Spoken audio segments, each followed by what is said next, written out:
So next week of my Ventoux challenge, again, just to remind you, Mont Ventoux, 11th of June, I'm 60, I'm cycling up it, 5,000 feet non-stop. More about that on the previous videos. So this time, quite a short video this week, I think. I just thought a few facts about Mont Ventoux. So, probably starting this year, so in 2021, I'm hopefully doing it. But the Tour de France is going up it twice.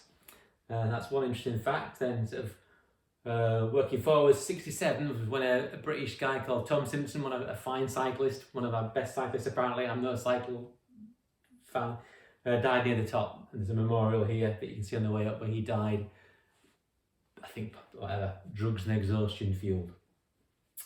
2004, the record was set for an ascent to this by a guy called Diaz, I think. 55 minutes, something like that. So again, that's a pro cyclist.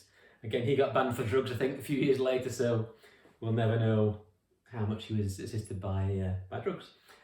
2016, probably also famous when Chris Froome ran up the top in the Tour de France. His bike broke off. There was a crash, not his fault. Couldn't get another bike and he ran up there. So some famous facts about one too. Just tell you where we're up to in terms of our circles of control. So this week's been a tough week actually because of the weather. So it's been snowing, so I couldn't go out today. I've also had another breakdown.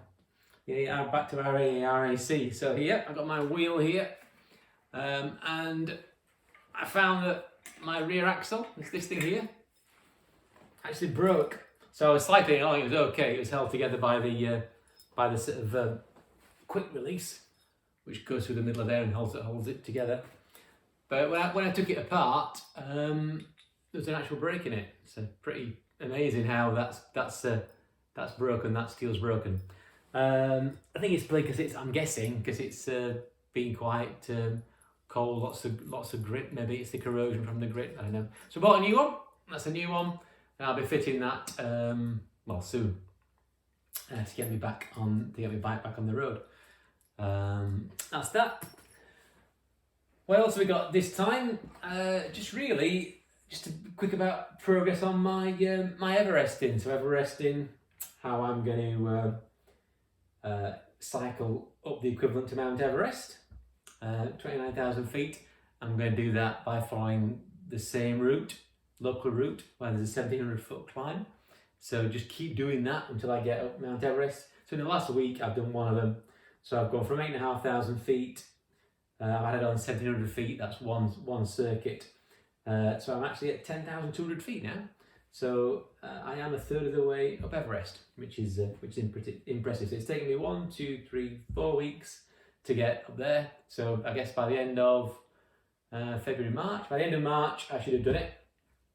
I'll have April, May. I'll have sort of 10 weeks to go. So that's pretty good. I've only been out twice this week because the weather, the snow's got in the way. It's affected me, but that's life. That's one of the things I can't control is the weather. And probably just leave it there for this week. Another tough week coming up. I can't go tomorrow because of work. I'm away for a few days, so I'm not sure I'm going to do any cycling. I might do one actually next Monday. So it's going to be a tough week. Things outside my control mean that I can't sort of do my fitness. But we'll leave that on there.